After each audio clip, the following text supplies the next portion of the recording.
Well, hello and Sure. welcome to another edition of the Andrew Eborn Show with two special guests popping all the way over from Canada with Ray Mussell and Aaron Pritchett. How are you both? Excellent. How are you today? I am doing incredibly well. And you're in BC at the moment. Yes. How's life in Canada? Hot, dry, and sweaty. Yeah. And that's just in the wet bits. Absolutely. Yeah. Even golfing is a challenge right now. Oh, is that right? Are they opening up the golf courses and things? People can do Oh, yeah. Yeah. Oh, yes. It's all opened up. Yeah. Oh, fantastic. Well, I have to say, I'm delighted that both of you are on the show. Now, I have had more Mussells on the show You have. in the past. And I don't know if you know. Now, I'm presuming Chantel, who you know pretty well, is she, tell me the relationship to you? She is my niece. There you My go. older brother's daughter. No, fantastic. Yeah. So she came on the show and talked about a perfect little failure. Yeah. And what I love is there are so many of you that the Mussell gang, it must have been quite daunting for you, Aaron, wasn't it? Oh, yeah. Well, when Ray first approached me about working with him on this record for his family, I wasn't sure exactly how many people were going to be involved, but yeah, there's a whole slew of them. And I tell you, they're all extremely talented. I know, I love it. Well, what Chantel was telling me last time is that the great fun is at family get-togethers where you have everybody. There's 6 guitars and there's a flute and there's all this sort of stuff as well. Yeah. Yeah. It's a bit nuts. It's fun to watch. Yeah. It's all different styles. So it takes a little bit to get everybody together to do something that works. But it's happened many, many times. Your family's the same way. Yeah, my family's the same way now. I mean, I was the first musician really in my family, but now all my kids play, all my sons play instruments and record music as well. So between Ray's family and my family, boy, we got a lot of talent in it.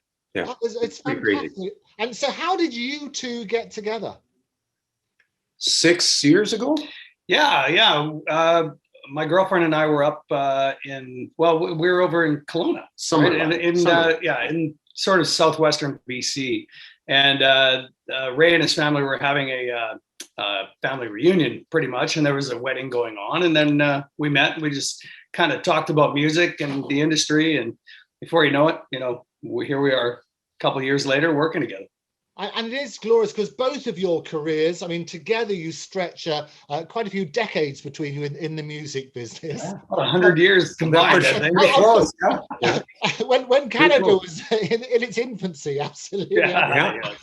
I love that sort of stuff. But you both got your respective followings and so on and so forth. Let's start with you then, Aaron, and talk to me about your starting out, the sort of obviously the Canadian country music scene. I mean, you've been a star for 20 odd years, haven't you?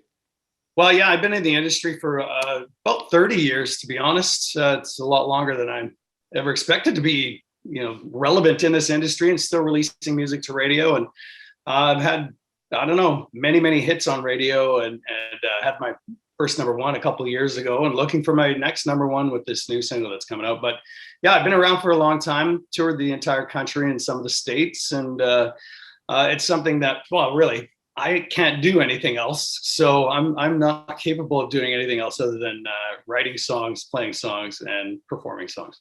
Well, as you say, so over that sort of size, you had over 30 top 20 hits. Better When I Do was the number one, wasn't it? It was, yeah. April 2nd, 2019. We love it. Yeah. And so when you get a number one hit, I mean, it's really weird because the trouble with most sort of industries, as soon as you get one, they instantly demand. It's like when you have one child, apart from the Mussell family, got enough of those. But once you have one hit, they instantly sort of turn around and say, right, where's the next number one coming from? And they do, yeah. I released a couple singles since then, and they did extremely well. But then it didn't go to number one, unfortunately. But it is a tough thing to get. And for me in my career, I was lucky enough to be one of the 1% who get to do this for a career and a job.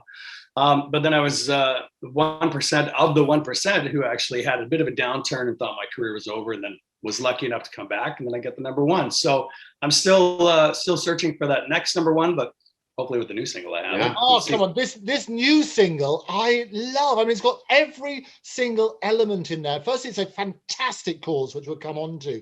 And the video that goes with it is just, a real tearjerker, but a really important message. Yeah. The odd thing about that song was written not so much as a radio single. It was written really to send a message raise a little bit of money, and just to say thank you from a double lung transplant recipient to the donor and his family. That's all it was written for in the beginning, and it just kind of grew teeth from there, and away it went. Yeah. It was interesting. Quite incredible. Well, we'll come on to the full story of that beforehand, but just to deal with you, Ray, I mean, you've done 47 years as an artist, either as an artist or, I know, amazing for a guy in his 20s. But you also... Yeah. But you also, I mean, you're also a producer, and you set up Mussell Records, advocating, obviously, the independent artist. Why is that so important to you?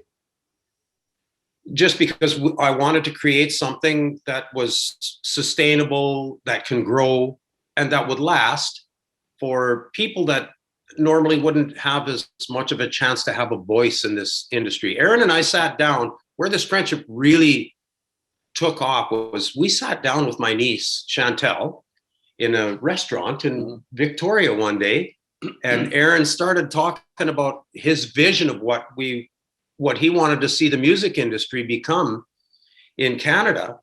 And it was like we shared the exact same sort of a vision of what we thought it should be.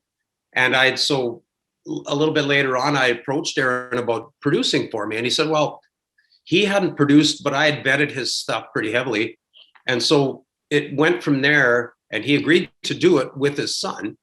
And so we thought, well, we'll just do one first and take it from there. And so it just is snowballed and grown.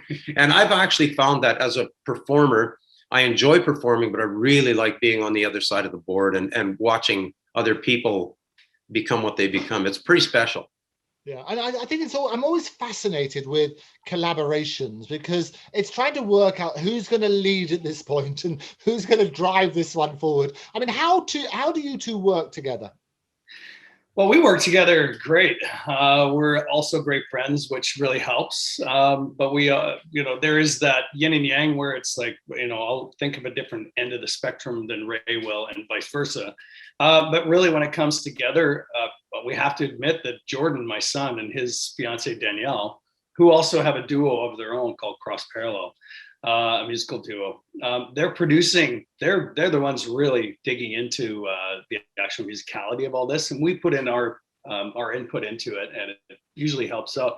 So I think all of that symmetry together, all of us working together, really has turned some, some really rough music into incredible music. So yeah, it certainly has. Ray and I, just together as buddies and working on this stuff, it's a fun process as opposed to any sort of real challenge. Yeah. What I love is that both of you have enormous musical talent within your families as well. So your get together must be like a massive version with inflation of the Von Trapp family. Kind of, yeah. Yeah. It's pretty nuts. And the thing that I find that has worked within this sort of a collaboration of people is that we do all share a common goal. And the goal is that we want to create something that when Aaron and I walk away from it, we know that those that are in there with us right now can keep it going. Yeah, and create the great music that we've already been a part of helping start out. And really, when it comes down to it, to make sure that the artist is represented properly, but also respected and treated properly. Yeah. Because the record labels have been doing it a certain way for a long time, and we want the artist to be able to afford to live and make more music down the road. So that's our main goal.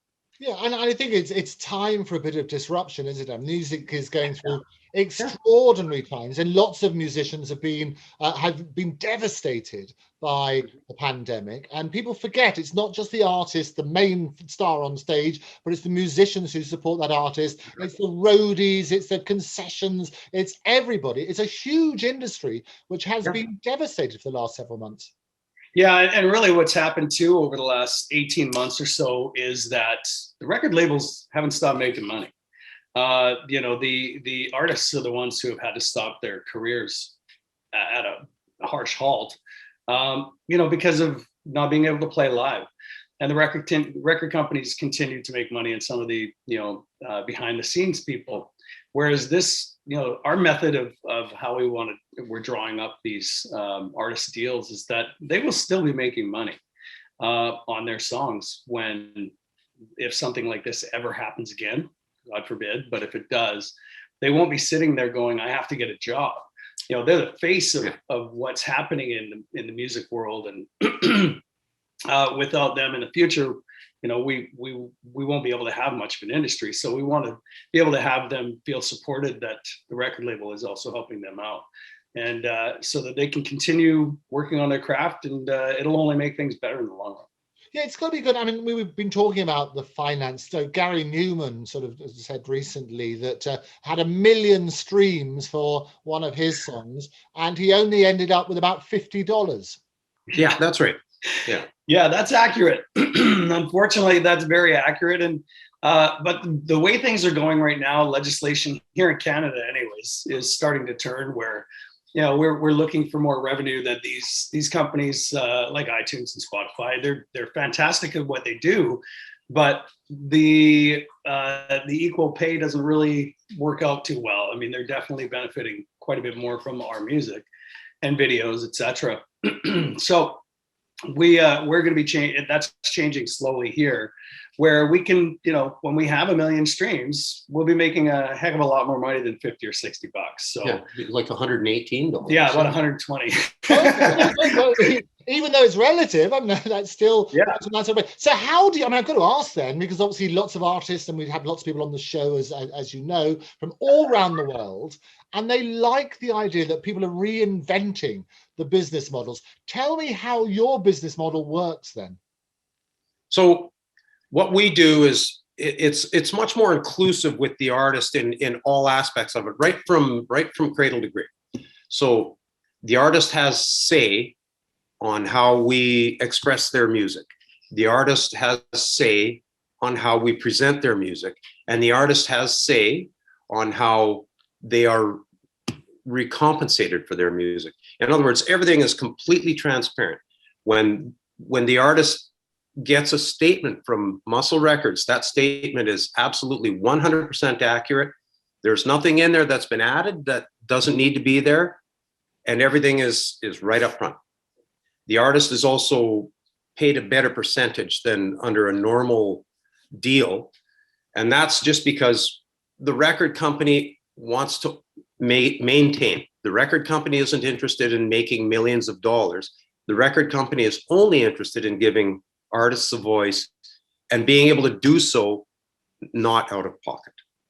So it's a bit of a different approach to doing the same thing. It just benefits the artist a little bit more. Yeah, and it's also, I mean, we know the economics of these big labels. You get maybe 3 or 4 major artists who basically finance the rest of the stable. Yeah, and that's not going to be the case. No. We're independently working with each artist or group or act, so that we want to be able to make back the money that we've made or that we spent, and then maybe a little bit more. But the thing is that the artist is also going to make that same amount of money. Yeah, and so that they can afford to, like I said, hone their craft that much better and work on music, and they don't feel like they have to find alternate ways of supplementing their income. And then that's certainly one of the sad things here, is that a lot of people have had to leave the profession. We even had a government campaign sort of saying, look, work out a different job for yourself. And you have to, people remember around the world, it's the common language, isn't it? Music.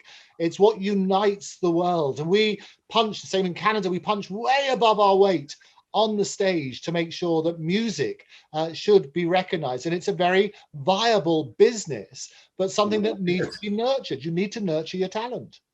Yeah, absolutely. And that's worldwide. I mean, everybody in Canada, we definitely have a smaller demographic that we cater to. In the States, I mean, it's a much larger, but still the numbers don't add up. So they don't add up the way they should add up. And that's what we're intending on doing, is making sure that the numbers do add up for everybody. And you don't have to get a great friend of mine who's an amazing guitar player and plays with one of the biggest country acts in Canada, who travels all over.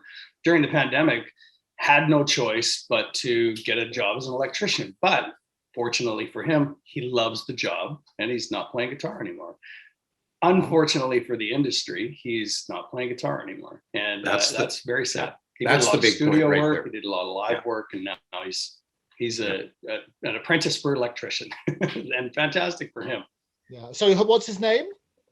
Darren Savard, and he played for a Canadian artist called named Dallas Smith.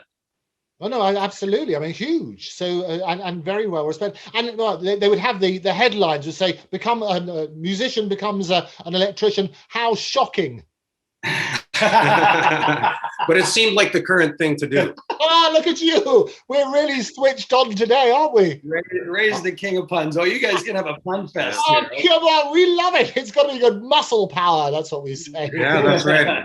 And it won't be met with much resistance. Hey, I love it. Well, switching to another topic, it's got to be good. Oh, wired for sound is what they say. Talking about wired, I mean, it's been very difficult for lockdown, and certain people have come on the show. They've talked about how they've adapted. They've done online concerts and things like that. Have you been involved with much of that stuff? Yeah, both of us have actually. Yeah. Aaron to a much larger extent than myself, because I essentially retired from a very good career and came back to this.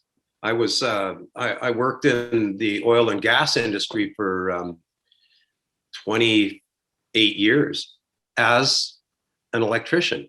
You see? I was a power and automation manager for an oil sand company up in northern Alberta for a long time. It was a very good career, so it empowered me to be able to do this. It empowered you. Go on, to help us out. Yes, it did. It keep empowered the gags going, and you had a lot of gas, which keeps it all going as well. That's right. Yes, I did. But yeah, you've done some live performances online, and then several. Yeah, we most recently did a show on July 10th up in a place called Elk Point, middle of nowhere, Alberta, the prairies, and it was a drive-in show, so there's vehicles there, and we had a full sound system and everything going, and it was really great.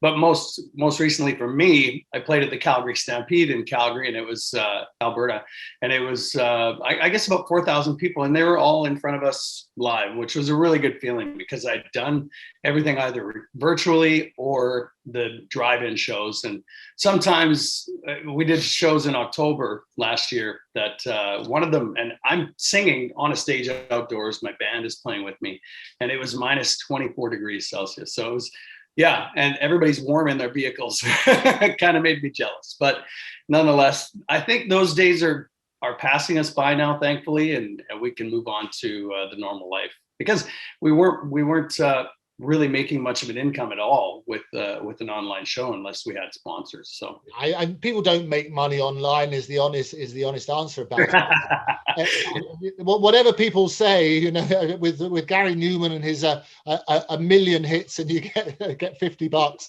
online, it's not a lot of money unless you get sponsorship. A little tougher. No, it has to be the peripheral stuff, and that. So there, you know, some of the rules do have to change eventually, because you know, I see things kind of returning to normal, but I don't see them fully normalized for a while yet. So, and that's in my mind. And you know, at the end of the day, I think we do have to look at maybe a little bit more creative ways to create revenue in this business, because there are ways to do that. Yeah, and if we want to see the music industry survive and prevail, then the only way to do it is by making it a little more fair for artists to earn an income so they can keep their music coming out. Oh, no, absolutely. I say you have to nurture the talent. If you don't nurture the talent, we lose them. Exactly. Yeah. And it is absolutely astonishing how many truly great musicians there are in any given country, anywhere, that will never be heard. Yeah. That's the thing that to I think for both Aaron and myself has been a real driving force for us, is that, like, I listened to Aaron's son and future daughter-in-law, and the first time I ever heard them play, or the first time I ever heard them, a recording of them, was a song called Don't, and I was literally blown away. We get my daughter in a studio, never been heard but in the public before, and the first song, and she records, and it's just like we're going, my goodness, you know, like, what is going on here? These are very, very world-class talented people. And so we feel that those people deserve a voice. So that's why we're pushing this the way that we do it. Yeah, no, you're absolutely right. The amount of talent and is It's absolutely outstanding out there, isn't it? it's mind-boggling how many great musicians, how many great singers, how many absolutely unbelievable songwriters there are out there that have never been heard and may never get heard because they don't have the opportunity to lend that a voice. Can't afford it. That's right. And that's what all it amounts to.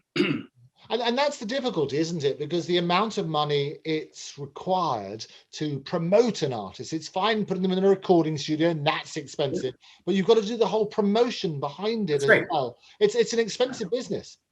It enormously expensive, yes, if you want to do it right. So I was lucky enough to be in a position to be able to at least promote that and get it rolling, you know, get it pushed to a point where it can become more self-propagating. Yeah. So that's been a pretty nice thing to be able to do. Yeah. Well, I mean, talk about self-propagating. I mean, the other thing you can do is either marry a Pritchett or a Mussell. It's not a bad idea. Yeah, there you go. Yeah. I love this. It's got to be a whole state of yourself in Canada. It's all glorious. I love it. No, wonderful stuff. No, it is great that concerts are coming back. What are the rules? Is it varying on a state-by-state basis in Canada at the moment? Yeah, we have provinces here, and it is province by province pretty much, but it is also area by area. So we have an area in British Columbia here that's called Kelowna. It's a town called Kelowna, but the area is the Okanagan. And recently in the Okanagan, which is probably, you know, just over 500,000 people, they had to implement the mask mandate again just yesterday. So it's, you know, numbers are up in certain spots, but for the most part, we've been on a real downward turn and in a good way. And a lot of us are maskless. I've got my double backs. Ray's got his double backs, and things are good. Numbers are low, and life is sort of coming back to normal to a degree. But like Ray said, I don't think it's still going to be back to normal the way it was for probably a year or so. It'll be fits and starts. There'll be waves and things will semi-shut down again. Again, though, the numbers. That's the reality. If we keep on getting these variants, and what I find extraordinary about these times is that beforehand, everybody on social media was a constitutional expert. As over here, we were talking about things like Brexit. Nowadays, everybody's a virologist, aren't they? Yes, that's right. Yeah. Well, if they're not electricians, they're absolutely. A shot in the arm has got to be good for virologists. Unfortunately, not enough of them are musicians right now. Well, that's the thing, isn't it? But I do think, I mean, getting concerts back is great. I have a great admiration and fondness for Canada. I've visited often and been everywhere, as you'll know from Chantel, from Vancouver to Banff to all sorts of places. Toronto, I've got a cousin in Toronto. And I also have we celebrated on the 1st of July, we celebrated Canada Day as well, as we do in style. Great. Awesome. Fantastic. Yeah. How did you celebrate? Did you manage to have a celebration? What was I doing July 1st? I think I was in Alberta, on our way to Alberta. Yeah, I was on my way to Alberta as well. From BC. We had shows there, so we drove instead of flying like normal. I had some other stuff to do too. I had some business to attend to in Alberta on the 2nd and 3rd of July. So it sounds so menacing when you say that. Ray, you sound like a gangster. I had some business to attend to. What sort of business did you have to attend to? Well, I also own a part of a film company with Chantel, and this is just also taking off. It's another one of those industries where it's kind of niche, but there are pretty good opportunities if you can back the initial startup and get things rolling. And we, between Mussell Records and Lot 2 Media, which is our film company, we corroborate quite a bit because they shoot our music videos and some of the marketing and things like that. So there was part of that. And then I had found a guitar that I wanted to buy, so I purchased that. And it was tricky to get all that done. But I had to go to Alberta. Which guitar did you have your eye on, and what did you buy? I bought it's a Bedell. It's a company that makes guitars out of Bent, Oregon. And this guitar is made out of 450-year-old Brazilian rosewood, and there are only 8 of them in the world. When are you going to get the other 7? I'm looking for them, but you know, for Christmas presents. Right, yeah. No, well, we'll put it out there, you know, it's got to be helpful. We'll put that out. So how much did You're it never cost? going to get your hands on another one. I found this one in a museum. What's that? How much was it? Yeah. It was north of 13,000 Canadian dollars. 13,001. But it's the sound, isn't it? I mean, it's like having an extra child. Like people when they talk about their instruments, it is. It's something very, very special. Yeah, and a lot of that stemmed from the fact that we've been using one of my other ones in the studio that's made by the same company, and everybody had been raving about it. So we jumped on it, and we managed to find one in a museum in Las Vegas that was closing down, and so I was able to get the deal for the same price that they had sold the original run. And just because I loved the idea of it, because there's some real history behind this particular guitar. And, you know, like it was a kind of a thing that I just thought I wanted to have. And I get that. And what about you then, Aaron? Are you tempted by some special instrument?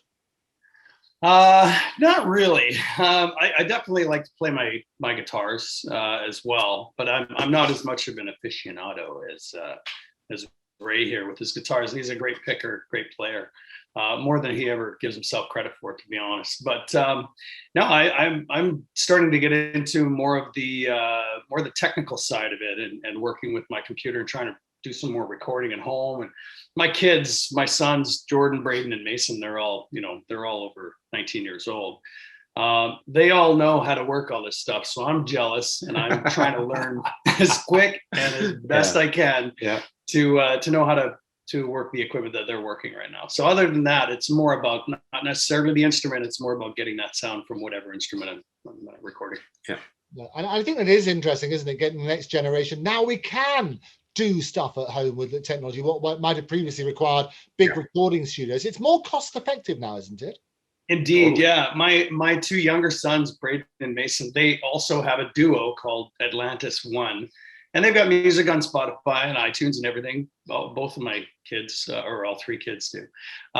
And they record everything from home. But they do lay real guitars down, but their music is more kind of like techno, soul, R&B. And, they create all the beats at home and then add instrumentation, whether it's keyboards or whether it's guitars. And then they do all their own vocals on everything, write all their own tunes. So when you're doing that from this little, 8 by 10 room outside of the house, and they're coming up with this amazing sounding music, I'm just thinking, this is crazy. You've done all that in this little space. We go into this massive 3-floor studio to lay down tracks, and it comes out sounding just as good.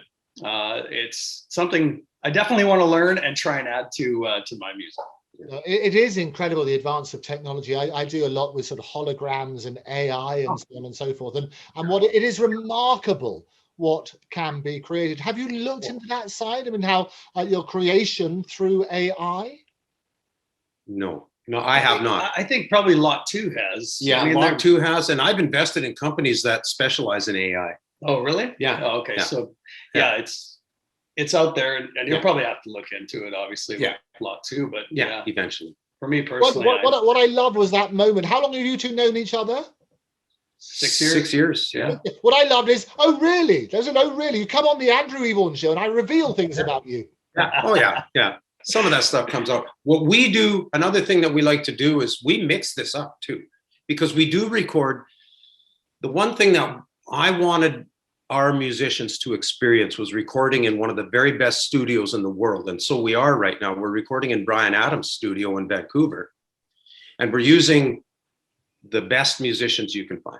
These guys are a de facto, almost essentially a studio band.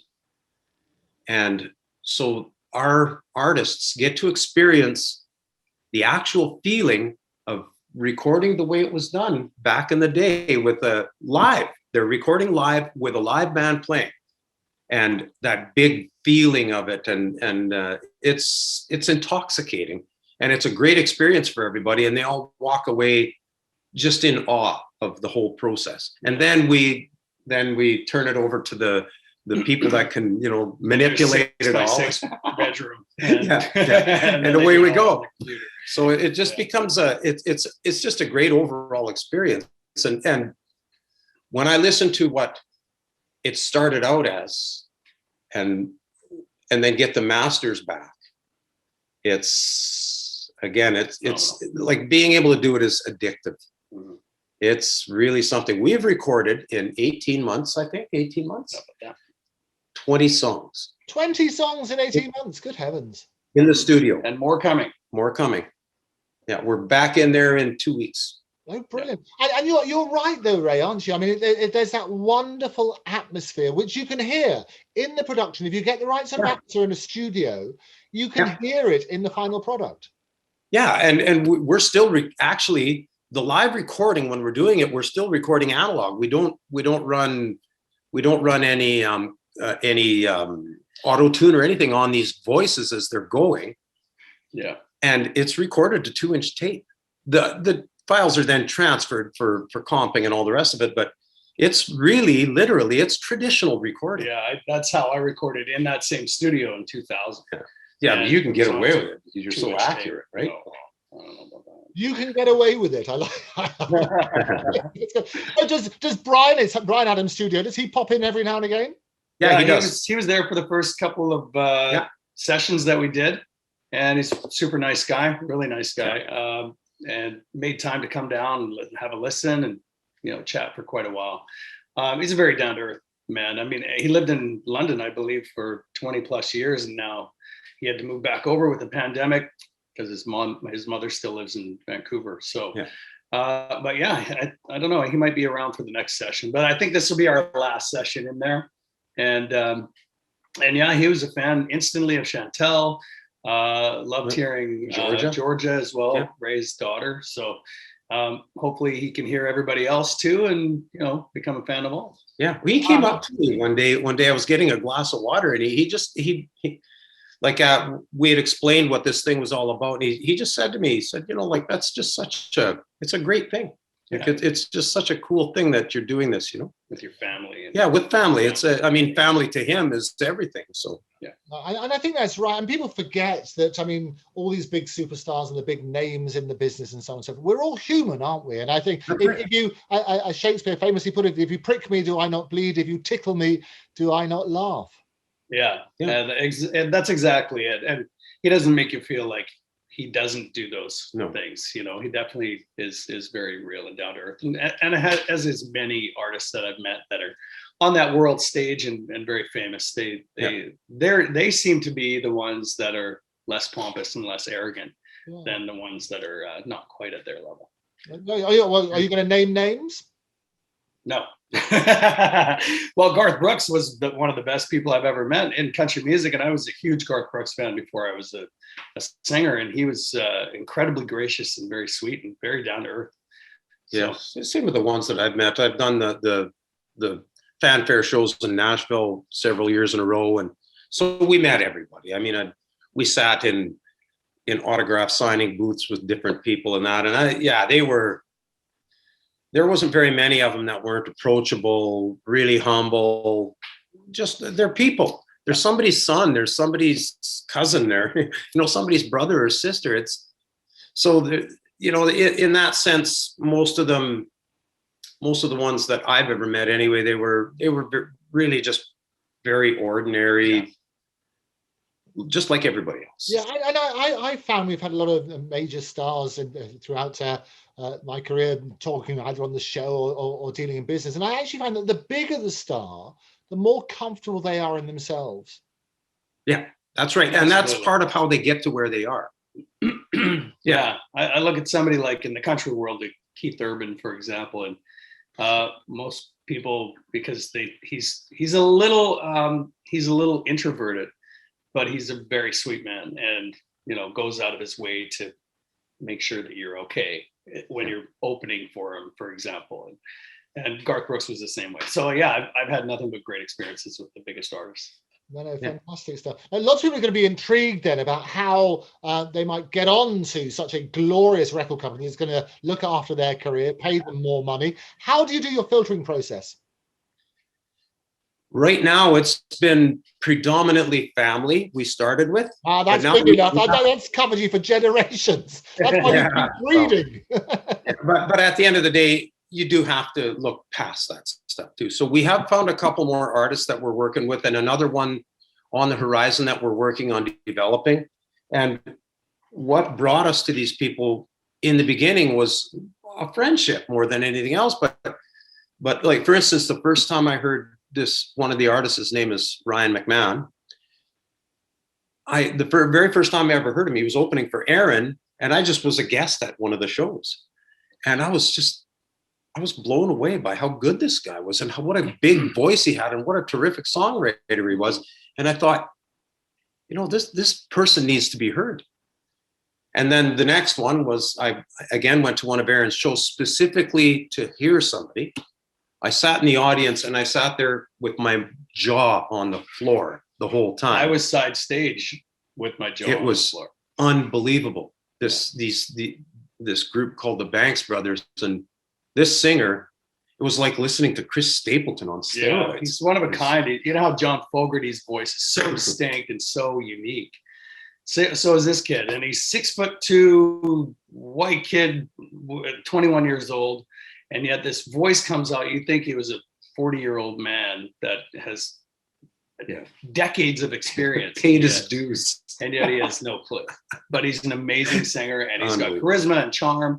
And we approached them and said, would you be interested in going into the studio and recording a song, see if we could help develop this? And they're champing at the bit right now to get into the studio in a couple of weeks and work on original songs with both the Banks Brothers and Ryan McMahon. So we look out for them. And it's that wonderful sort of goosebump moment, isn't it, when you find a real talent like that? Oh, yeah. It is so unique. It is a 1% chance to find somebody like that. And the other beautiful thing about it is that they're very sweet guys. Yeah, they're really nice guys. They're from a very small town on Vancouver Island. And they don't realize how much talent they truly have right now in their original songs, and with Nelson, the lead singer, with Nelson's voice, and them as a group. But we're hoping to be able to go, look, you guys have this. We're going to try and take it to here because it deserves it. Yes. So that's our next step with all of this. It's also interesting as well, isn't it? Because in this profession, sometimes people, it's a strange profession, because sometimes people get overnight success and they're launched into a world which they sort of stay up there for a little while and then they fizzle out again. And the emotional journey that they go on as a result, for a lot of people, it's a big strain on their mental health. Oh, yeah, absolutely.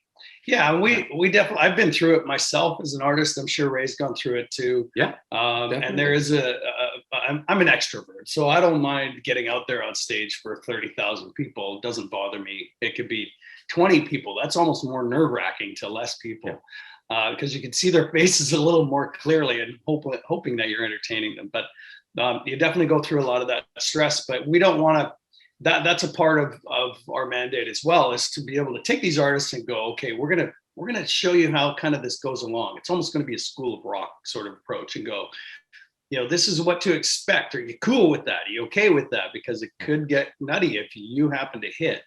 And everybody that we've talked to so far, and all the artists that we're working with and going to be working with, are all saying we're going to make sure we're ready. I'm not saying that we are ready, but we're going to try and make sure that we're ready for that kind of thing. Yeah. And what sort of advice do you give them? Because I mean, say that's an aspect of the profession where effectively you're a brand throughout. The music is great, the studio facilities are great, the environment is great, but preparing them, if you like, for life in the limelight and those sort of difficulties. What advice do you give them? I've always said, and I'll say it until I'm done: get a sense of humor. Grow a thick skin. Don't give up. Yeah. I think for me, excuse me, I think it's one of those things where you go, well, you got to stay true to yourself. and never let your ego get away from, you know, the music that you're trying to create and what your point is by creating this music. And make sure that there's always an entertainment factor, because ultimately that's what people want, is they want to be entertained. And it's not necessarily they want to put you on a pedestal. You get put on that pedestal because you're entertaining with your music, with your writing, with your self as an artist and your persona, your brand and imaging and all that. And just be ready for it, because it could happen at any moment, but also understand it can be taken away at any moment. Yeah. And I think that is the reality, because as you say, it's sort of 1% of real talent gets signed, and maybe 1% of that 1% ever make a success of it. So it is that sort of, you have to be resilient, don't you? Yeah.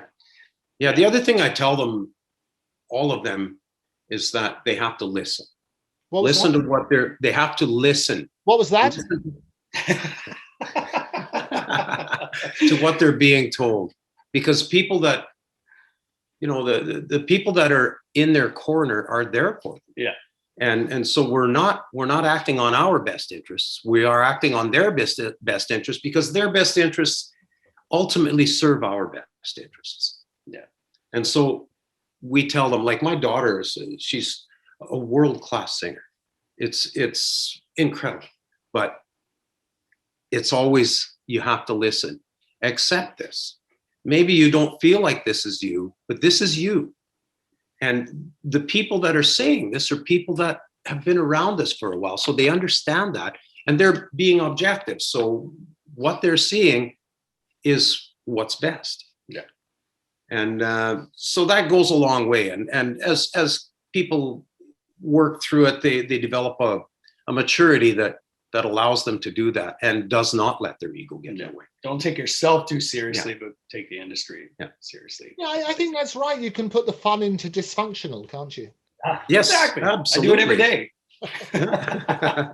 The other thing we told them was to leave their ego at the door. And that's all of us. That's me included. It's a full team approach. Yeah. You're absolutely right on that sort of basis. And music itself, I mean, it's an incredibly powerful, unifying vehicle for actually shining, not just as a spotlight on human emotions, but some really, really good causes. So Still You Breathe, we spoke about that a little bit earlier. How did that come about? My daughter was roommates with another girl whose mom contacted me after she got permission to do so, because she wanted me to add some guitar chords and a voice to something she was trying to write.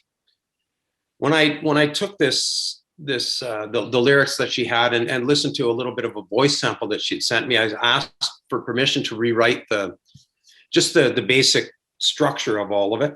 And she said, of course. And so I wrote a chorus, and then I put all of it together, sent it back to her. She sent me some edits.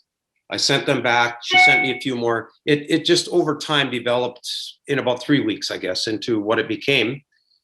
When I pitched it to Aaron and Jordan and Danielle to record, we said, yeah, there's something here. And we decided we'd take it to the next level. And then I asked Aaron first to produce it, and he said, yeah, he would produce it. And then I asked if he would consider singing on it, and he said, yeah, we'll sing on it. And so that's how it just all started, as a very simple little thing that she wanted to send to this Morris Irvine to commemorate a 10-year anniversary of him receiving a double lung transplant, saying thank you to the donor and the donor's family. And the next thing it became, we created a concert around it to raise money. Aaron sang on it. I stood in the back of that recording studio as Aaron was singing, and bawling my eyes out, because I've got a Canadian treasure singing one of my songs. It was so powerful, and it became such a thing that now it's going to be there every year. So this went from being just a simple request to being something that's a vehicle for being able to raise some funds and create awareness and recognition for something that's pretty important. Yeah, and it does. It's been part of the sort of mindset, isn't it? Because that's the thing. If people realize just how powerful it's the trouble about this, Ray and Aaron, is that people don't talk about it enough. No, And that's if right. people realize just how powerful, and when your loved ones have gone and so on and so forth, how they can live on or give life to somebody else Yeah. who wouldn't otherwise have a life. Now, it's what trouble is, it normally the questions get asked at a very difficult time, don't they? That's right. Yeah. Yeah. Well, in the case of a lot of what inspired this, the people that inspired a lot of the writing around the lyrics and some of the music in this song were people that had, here in Canada, we still register our intent to donate. It's not, I believe there you register to not donate. Like it's arbitrary that you would donate unless you chose to not donate. And I think that's the direction we're headed here in Canada. But at this point, we still have to register to donate. I've been an organ donor all my life, ever since I started driving. So have I. So but it's not something that's ever in the front of your mind. Yeah. And so this was able to give us a vehicle for a period of time every year where we can bring that awareness back and give it another push. And so that's what we've done with it. Yeah, it was really something. Like I was pretty gratifying. Yeah, it was Really gratifying, but it was also astonishing, the response. Yeah. Yeah. But to think that you can make a real difference, because, and as I say, the reason that we raise this about whether it's opt-in or opt-out, if it's basically you have to opt in, people tend not to. If you tell people you've got to do something, they tend not to do something. So, which works the other way. So if it's opt-out, it means a lot of people won't opt out. Right. Well, one of the things that I got a message, I don't know, you saw the video for the song with the honor walk at the beginning. Yeah. That was a young man by the name of Lucas Willoughby Grube. And his mom sent me a message that said, "Thank you. You made Lucas's life matter." Because Lucas saved 8 people. With his, his organs and tissue. And Logan Boulet effect, like those people have reached out to us many times. Logan's parents. He was a young man who was playing for a junior hockey team in Saskatchewan that was involved in this horrific bus crash, and he ended up succumbing to his injuries, and he saved 6 lives. So this was significant in a lot of ways in Canada and in the US. So the effect that this song had was to actually give these events a different voice and put a spin on it that was maybe, get a positive out of something that was not positive. And so it meant a great deal to all of us to be able to do it. Yeah. We stood at the end of this song. The more that we talk about it, and the more that we say, look, just how many lives can be saved, the more that people can just think about it. And I do think on a worldwide basis, this is why it's so important. You're doing this in Canada. Different countries, different provinces, different states, they all have their own rules about what's going to happen. Yeah. But if we do have an opt-out, where people in their lifetime, so you don't have that emotional time when somebody's just been involved in a terrible traffic accident or something, and somebody comes up and says, look, terrible, difficult time, but your loved one's organs can help somebody else. You don't want to have that conversation at that moment, do you? Right. Exactly right. Yeah. The opt-out is a great way to do it. Absolutely. Yeah. The other thing too is that, and these are, I did a pretty deep dive into this before I actually went ahead and decided to write this and put it together the way I did. But number one, it doesn't care about gender, race. It doesn't care about any of that stuff. It's purely respect for your fellow man and giving back. It's gratitude. It's all of those things. But there are so many different layers and aspects of this that people don't discuss at all. The human trafficking that's involved, the backdoor deals and all of these things that are part of that industry that should never be there. And the more people willingly donate, the less those things occur. Even nobody wants to discuss it, but the impact financially on the healthcare systems throughout the world, it's just to take somebody off dialysis and give them kidneys, it reduces the costs so much. So those are all aspects. Those aren't things that we want to talk about, but they all exist. Yeah. So they're also a part of what this was all about for me. Yeah, and the results have been tremendous. As I say, what I love, I mean, I love the song anyway. A really powerful video, but that combination, that fusion of the powerful video, the powerful song, the powerful message, and you're actually changing people's outlook on this important subject.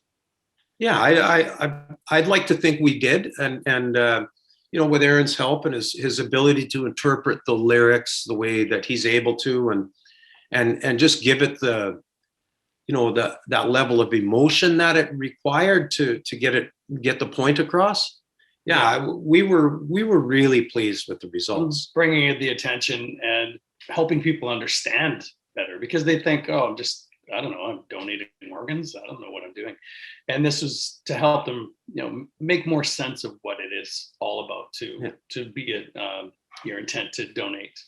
Absolutely, and I would absolutely encourage people, make that informed decision. Do watch, listen to stories, listen to some of the individuals that you spoke about, because I always find we live in a world where there are so many tragedies, so many disasters, that people become numb to those experiences. And I think if you personify it, you put a face on tragedy, you put a face on loss, it has far more impact, doesn't it? Absolutely. Yes.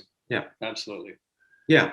And likewise, when you put a face on the triumph from something like this, and I'm living proof, and you know, those are the things that people respond to as well. Yeah. Because it does take the tragic portion of it, and it gives it a different side. A heroism. A heroism. Yes, exactly right. Here, a heroic act, an act of love, an act of kindness. No, absolutely, and so absolutely, and congratulations to both you guys for making that make sense. Now, it is interesting. The other great thing, and wonderful projects. I mean, Project Discovery is how you started, Aaron, isn't it? Yeah, back in 2001, I was in a talent search that I was very reluctant to actually enter into the talent search, and I had a friend that said, "This could be life-changing for you. You better do it." I'm like, I hate talent searches. I don't like singing competitions at all. He said, "Well, I'll put the bill for you for the $25 if you need to enter." I said, "Well, okay, fine, I'll do it." So I did it. Somebody give it to. I paid for it myself. And anyways, it was a nationwide talent search. So there was 10 provinces represented. And as you know, Canada is a very massive country with not a lot of people, which is good. But anyway, I ended up winning the entire talent search through about 7 or 8 different levels of competition. And that changed my entire career. Like he said, it put me on the map. I got to record some real music in some real studios and shoot a video, and CMT played the heck out of it. And here I am 20 years later. I can't even count right now, but yeah, 20 years later, and I've had a career that I was always wishing for. So what I should ask you, Aaron, what does happen when a mama's boy meets a daddy's girl? Oh, sparks fly. Yeah. That's a song. I didn't write that song, but it was a song. When I heard the demo of it, I was blown away. And recently, I'm not sure if you've heard over in the UK, but there was a tragedy that happened 3 weeks ago in Kelowna, British Columbia, where a crane crashed from a 30-story building, and my nephew was one of the people on it that died in the crash, unfortunately. So that song I dedicate to him from every time I play it from now on, because he was a mama's boy. And really what it's all about is a mama's boy is obviously somebody who cherishes their mother and wants to find a woman that represents all the same values that his mother had, and vice versa for the daddy's girl. So anyways, that was it's a very special song to me. And again, I was reluctant to record it when we first started recording that. And again, somebody had convinced me, said, a lot of people convinced me to do a lot of things in my career to actually make it successful. But this person had said, you need to do this song because everybody's going to relate to it. And they did relate to it. What was it? Number 5 in the Billboard country charts in Canada. That's pretty impressive. Yeah, it did all right. It was kind of part of my resurgence back in the 2015 to current era. So yeah, I'm very proud of it and love singing it and give her all I got when I'm on stage playing it. Well, I look forward to seeing you both on stage. An absolute delight catching up with you. And finally, then, final three questions to both of you. We'll go take it in turns. But what has been your biggest regret? Let's start with you, Ray. That's pretty hard to. I think maybe completely walking away from the live performance portion of music 27 years ago. I regret that, and yet I kind of don't, because I think, you know, pursuing a career that gave me some success and some leverage brought us back to where we are now. The day we did this show, this last show that we did together, was July 10th, was 27 years to the day since I'd been on a main stage. And he got on stage and he kicked ass. It was great. He nailed it. So that would be, if there was a regret, that would be it. But it's not a huge regret, because again, I believe that it all led back to what I was being able to do now. And that this process for me started 9 years ago, when I was still working and I had the wherewithal to be able to fund projects and get these things rolling. And so that the only reason I was able to do that was because I decided to enhance my career. For me, I don't, honestly, I know it sounds corny, but it doesn't sound real, but I don't have any regrets at all. Everything I've had to go through in my personal life and professional life was all the stages it was meant to happen. There's no turn where I go, I should have moved to Nashville when I was younger, or I should have signed with that record label when they wanted me to. And not at all, because at the end of the day, I have my family, I have my friends, I have, you know, my career still that is very successful and touring all over Canada, and I love where we live and playing for the people that I play for. I have zero regrets in my career and personal life. Je ne regrette rien. You could do a little French. It'd be fantastic. And your proudest moments, Aaron? My proudest moment, there was a couple. Playing for 35,000 people outdoors in Halifax, Nova Scotia, was, you know, for my career. And then at opening for Garth Brooks, he asked me over the radio as I was interviewing him on the phone at a radio station in Regina, Saskatchewan. He asked me to open a couple of shows for him, and I was very honored to do that. But I think my proudest moments, and again, sounds kind of cliche, but it's very true, is those days my kids were born. Those are by far the proudest moments of my entire life. I know, I love it. They always say that the kids are the best productions ever. What about you, Ray? You've got so many muscles to choose from. Yeah. There's a few proudest moments. Like, obviously, when your kids are born, you're proud, but it's not even so much proud as it is just emotional. But the proudest moments I've seen thus far, and there's three of them. And one of them is sitting with my video editor and watching the final edition of Chantel's Perfect Little Failure, because this is my niece. I've been around her life since she was born. So she's like a daughter. So that was one of those moments that was very, very, very painful for me. And I'm doing these in chronological order because these are very recent moments. The next one was standing in the back of the studio watching my daughter track for the very first time, because she'd never been in the studio, and Jordan and Danielle, Aaron's son, Jordan, and Aaron's future daughter-in-law, they tell her, okay, do this in this note. And she hits the note and they're going, yes, like that. And it was so powerful.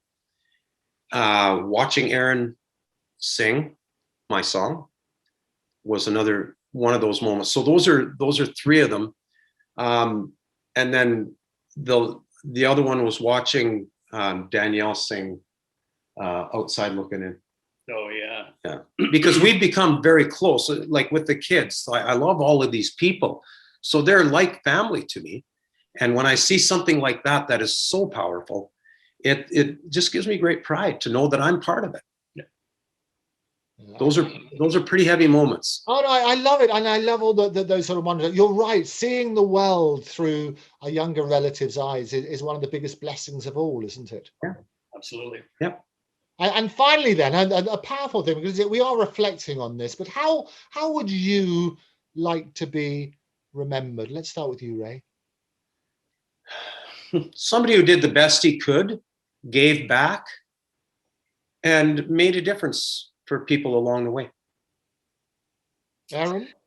I mean, I definitely don't want to only be remembered for Hold My Beer, because that's sort of my legacy at this point in my career, which is fine. I have no problem with that. I'll be 90 years old still singing that song, and very happy to do so. But ultimately, somebody that was kind and fair and cared about people. I want people to, I want to pass that on to my kids, and I feel I have, and I will continue to do so that when the day comes, people will say I'm glad I knew him, as opposed to, oh, he was a good guy. Well, yeah. Aaron and Ray, it's been an absolute delight. I'm glad I knew you. I'm delighted to have more of the family onto the Andrew. Yeah. Now, thank you very much for being my guests. Well, thank you so much for having us. I really enjoyed this. It was great. We had a lot of fun. Yeah. Thanks a lot. Okay. So thank you again to our wonderful guests today. Another Mussell, Ray Mussell and Aaron Pritchett, with a really brilliant single. Do check it out. Still You Breathe, with a really important message.